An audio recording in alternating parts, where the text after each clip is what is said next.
Khandelwal jewellers Kedar चौक वरुड घेऊन आले आहे तुमच्यासाठी आकर्षक बीसी बचत योजना। सोबतच सोन्याच्या दागिन्यांच्या मेकिंग चार्जवर तब्बल 20% सूट।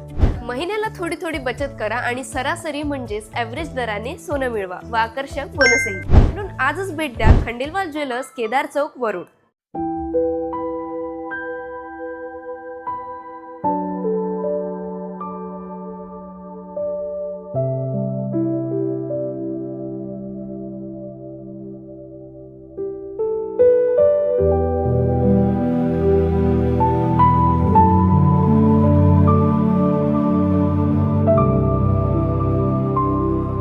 तालुक्यातून एक मोठी ब्रेकिंग बातमी समोर येते। वरुड पंचायत समिती समोर एका युवकाचं आमरण उपोषण आज 15 ऑगस्टच्या दिवशी सुरू झालेलं आहे।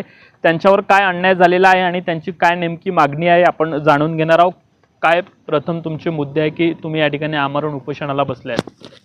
माझा मुद्दा हाच आहे की मला शिपाई पदाचे नियुक्ती पत्र भेटलं नाही अजूनपर्यंत 2 वर्षापासून। म्हणजे 20 महिने होऊन गेले। परीक्षा दिली होती? शिपाई पदाची परीक्षा 3 ऑक्टोबर 2024 ला दिली होती। अच्छा।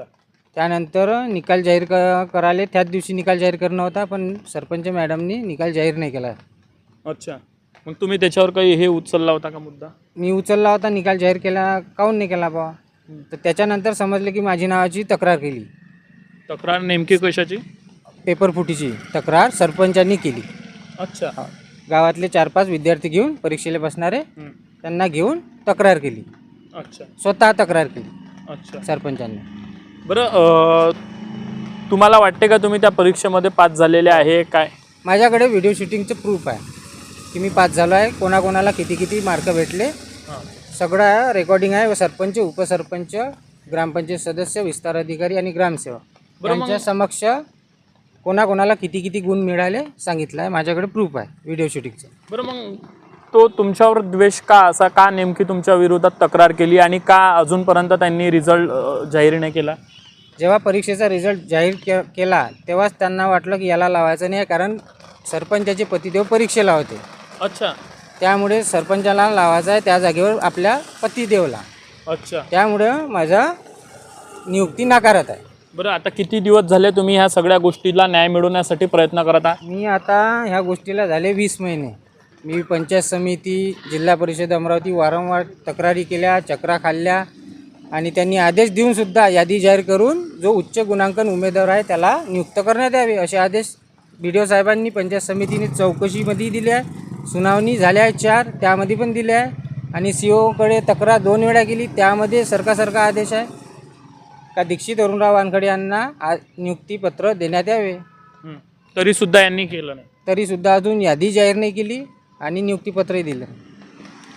वरिष्ठ अधिकाऱ्यांचा आदेश असतानाही आणि स्वतःच्या पतीला नोकरीवर लावायचं म्हणून माझ्यासोबत अन्याय करत असल्याचा आरोप या युवकांनी जामगाव ग्रामपंचायतच्या सरपंच यांच्यावर केलेला आहे। ते आपल्याला काही पुरावे सुद्धा दाखवणार आहेत, ते पुरावे देखील आपण बघणार आहोत। हे पंचायत समितीचे सुनावणीचा आदेश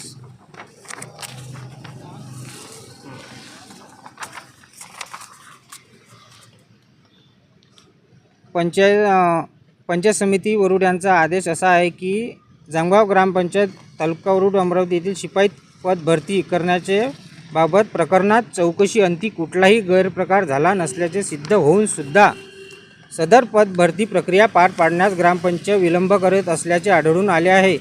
ग्रामपंचायत जामगाव खडका यांनी चौकशी अहवालातील अभिप्रायानुसार मागील झालेल्या परीक्षेची यादी जाहीर करून उच्च गुणांकन प्राप्त उमेदवाराची निवड करून तसा नियुक्ती आदेश देणे किंवा संपूर्ण भरती प्रक्रिया रद्द करण्याकरिता ठोस कारण नमूद करून त्यानुसार तात्काळ नव्याने कार्यवाही करणे अपेक्षित असताना ग्रामपंचायतकडून कोणतीही कार्यवाही होत नसल्याचे दिसून आले आहे। आपण बघू शकतो एका युवकाला रोजगार मिळवण्यासाठी या ठिकाणी धावपळ करावी लागते। परीक्षा पास झाल्यानंतरही आणि परीक्षेत चांगले गुण मिळाले असं प्रूफ असतानाही का नेमकं या परीक्षेचा निकाल जाहीर होण्यात विलंब होत आहे आणि का नेमकं या युवकाला नोकरीवर समाविष्ट करून घेत नाही आहे, हा प्रश्न आता जनता विचारते आहे। बरं, आता ही सगळी प्रक्रिया सुरू असताना हे आमरण उपोषण केव्हापर्यंत तुम्ही सुरू ठेवणार आहे? जोपर्यंत मला शिपाई भरती पदाचे आदेशपत्र मिळत नाही तोपर्यंत मी उपोषण चालूच ठेवणार आहे। कुणी जर तुमच्याकडे अधिकाऱ्यांनी जर तुम्हाला लेखी आश्वासन दिलं, काही दिलं? लेखी आश्वासन सगळे आहे माझ्याकडे, पण तरी अजून काही पर्याय नाही निघाला त्याच्यावर. मला आता इथं आदेशपत्र भेटेपर्यंत मी इथून उठणार नाही. तुमच्या जीवाला जर हो झालं, याला जबाबदार कोण राहील? याला जबाबदार ग्रामपंचायत जामगाव खडका, सरपंच आणि सचिव. जोपर्यंत मला या ठिकाणी नोकरीवर समाविष्ट करून घेत नाही तोपर्यंत मी हे आमरण उपोषण मागे घेणार नाही. जर या दरम्यान मला काही झालं तर याला जबाबदार जामगाव ग्रामपंचायत राहील, असा आरोपही आणि अशी चेतावणी या युवकांनी दिलेली आहे.